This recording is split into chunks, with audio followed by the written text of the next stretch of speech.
I, a 41-year-old female who's only ever worked in a corporate setting and done so for the last 19 years, has always been a consumer of social media but never really a creator for it, can I use this medium to create a personal brand for myself in 2024? Let's get started. So you've seen the trailer, you've seen the beginning, you know why you're here. Let me give you the backstory so that it makes more sense.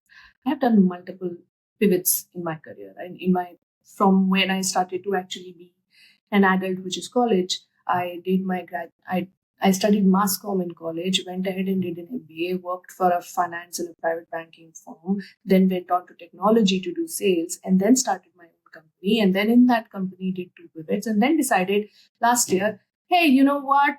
No, this is not worth my time. I'm going to do something else. And so here I am.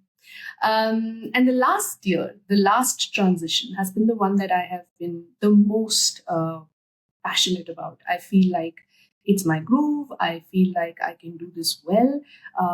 And before I get drawn up even further, what I do is that I coach senior leaders and founders on how they can create a great brand for themselves. And I've had some success. I've, whichever clients I've interacted with, it's been a great vibe. I truly enjoy the experience of coaching for myself, and I am extremely passionate about creating that experiences for my clients because I feel like we all should be able to at least have some space in our lives where we can just say what we really want to say. Just say it out loud and not feel bad and not feel like, oh, I'm getting judged, or I'm getting this is not right according to my values, and oh, what will my parents think, what will this person think, what will that person think, and really actually say our mind. And that's the primary rule of coaching, and that's what a good, excellent coach will do for you. They will create this space where you can actually say what you really want to say. Just do that, and basis that, figure out what you really want to do, and then go about crafting the version of you that will do all of those things. So therefore it comes down to me being able to help you craft your personal brand.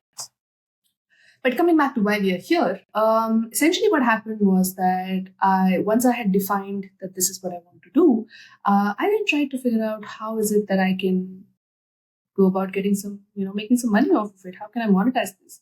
I thought of the really traditional routes, which is to go and do the grind work with someone else and, do the really, really basic work, which is probably not worth my experience at this particular point of time. Or to say that, can I go to companies and talk to them in certain ways and say, hey, I want to try this out, and it's not going to cost you much. I'm happy to do this for free, but let's see. And I also tried being a freelancer by myself and seeing where all I can find avenues to apply my learning. But at the end, what became extremely clear to me was the fact that if you want to really create your personal brand, you have to go and talk to the customers where they are. And the people that I need to speak to, outside of their work, they're actually spending a lot of time on social media. They're trying to consume content that just gives them an experience that they're probably not having. That has been my take on social media once I started spending some time. You're essentially trying to live vicariously through the lives of others and say, hey, this is something that's fun that's happening outside. Yeah, I'm not part of it, but I can just escape. I can escape my life and I can just keep looking and looking at more reels and figuring out. So I feel that people consume social media mostly because they want to experience something that they're not doing for themselves.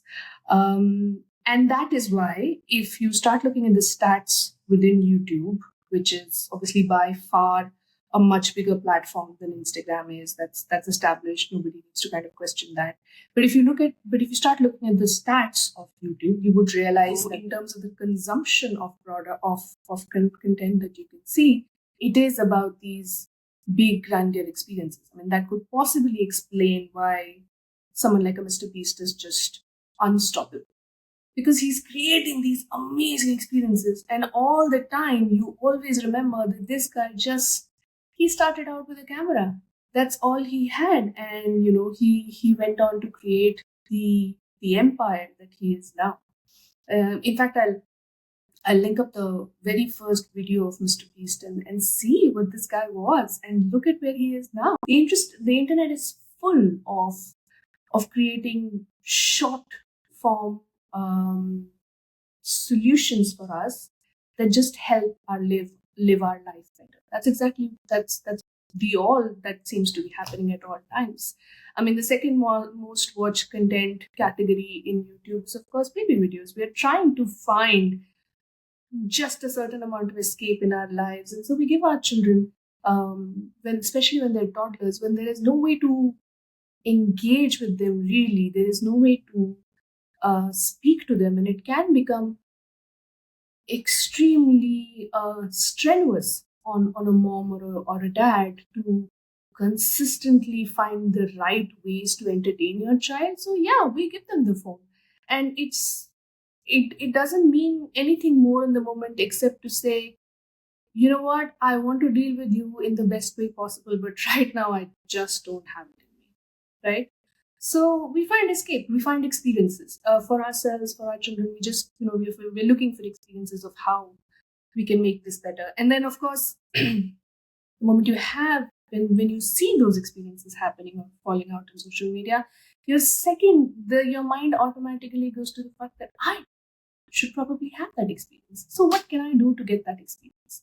And that is how the internet is full. It's full of people of all walks of life, and all sort of categories, where they're just sharing what they did in that experience, so you can feel a little bit closer to it.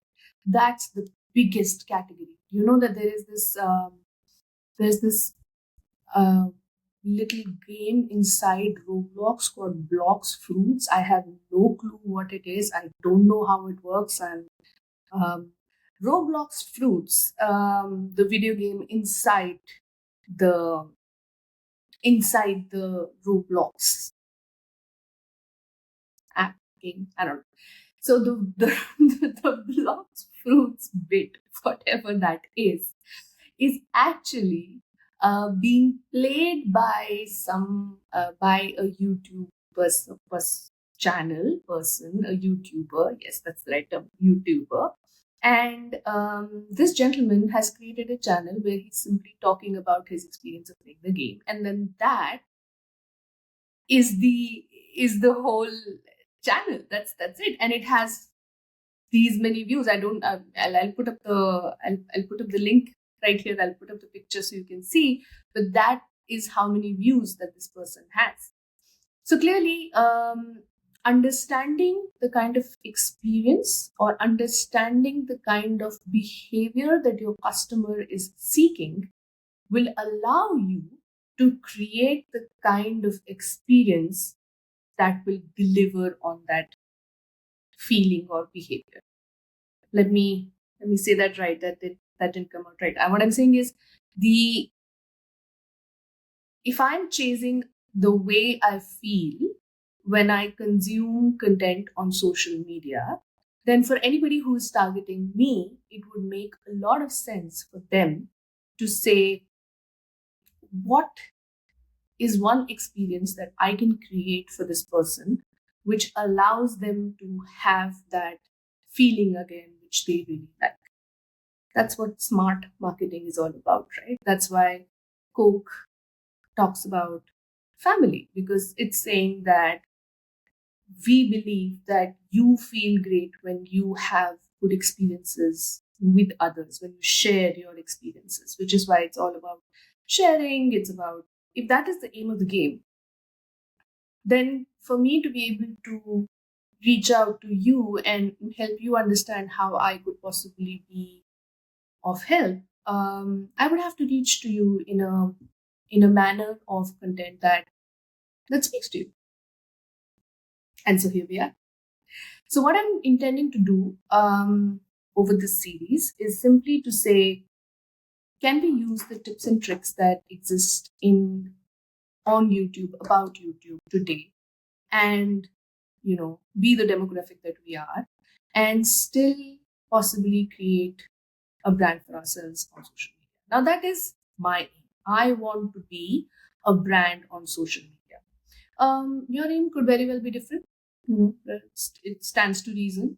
Your aim could be, can I create a version of myself which has the most potential to get chosen for the job that I want? Or it could be, can I create my brand in such a way that even in a fierce competitive market, my product gets the most value? The aim could be anything. The logic of it does not get lost in translation. For you to have a successful brand, you need to be able to capture the feeling that your customers like and therefore give them an experience that helps them have that feeling, right? um, so which is why I'm going to try everything that I can to see how YouTube can work for me to create my personal brand so that it satisfies my goal. And then what I want to do is to combine that with coaching logic or coaching principles and say, how can you use that concept of marketing and apply that to market yourself? Because that's what we're doing at the end of the day, right? We're all here to sell a version of ourselves which has the potential to be the most successful one. That's what it is. It's not, you could be a consultant, you could be an engineer, you could be a doctor, you could be a teacher, you could be a professor, whoever. You are trying to craft a version of yourself which has the most potential for success in your chosen field. That's what it is. So if that's the logic, why can we not sit down and analyze and craft the best version and use the tools of the trade that are available to us?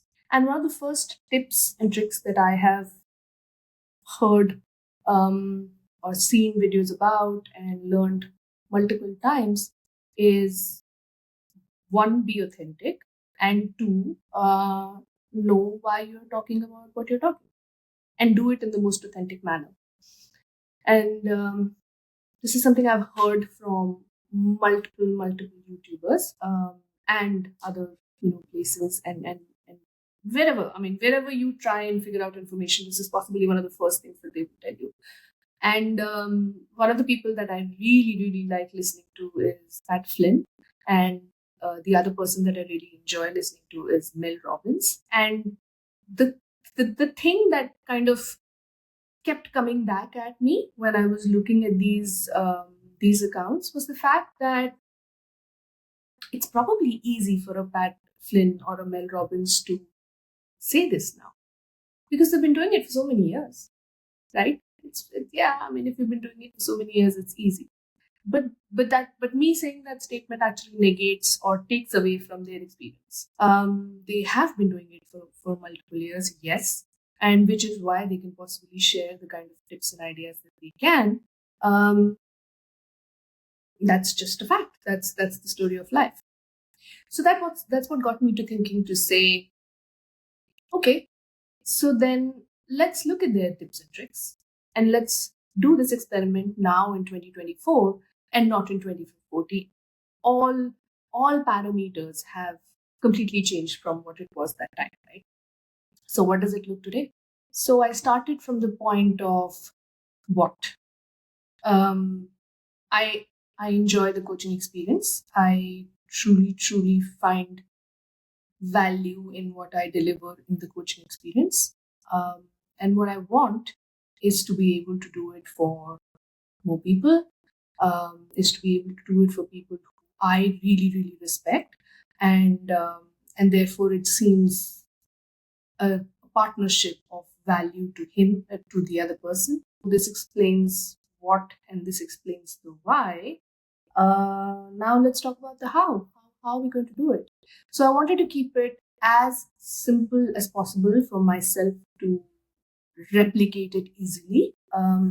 I when I started doing this, if you see the first couple of videos, I was thinking too much about the setup, the light, all of those things. What am I saying? I wrote down multiple scripts. I tried the teleprompter. I tried figuring out how I can place the camera that it makes sense. Tons of stuff happened. But the problem that I identified after a fairly frenetic weekend was that it's not easy to replicate this. I won't be able to do it multiple times over. What that means is you essentially I kept everything I could as simple as possible, so that anytime I want to do this, I can do it again. And then setting a cadence or putting an effort behind it becomes easy, because it's not like you're spending hours doing it, right? It has to be simpler for you to be able to do this well. So I'm just gonna put a picture of what the setup actually looks like. I'm in my room where I usually work. I'm speaking to an iPhone. I have a table lamp working as an extra light. And that's it.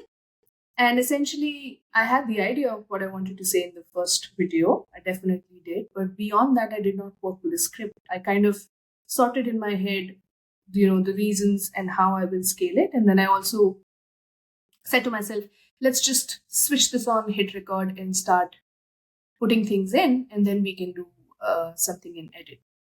And this is a good callback. But if you remember, we were speaking about how my work journey started, and the first thing I said, my graduation was actually something in mass comm. So I'm not afraid of editing software, and that's helpful now. It's something that's helping me today. So just as an example to see how you can possibly connect the dots from this has been my experience. How can I use it to do whatever I need to do next?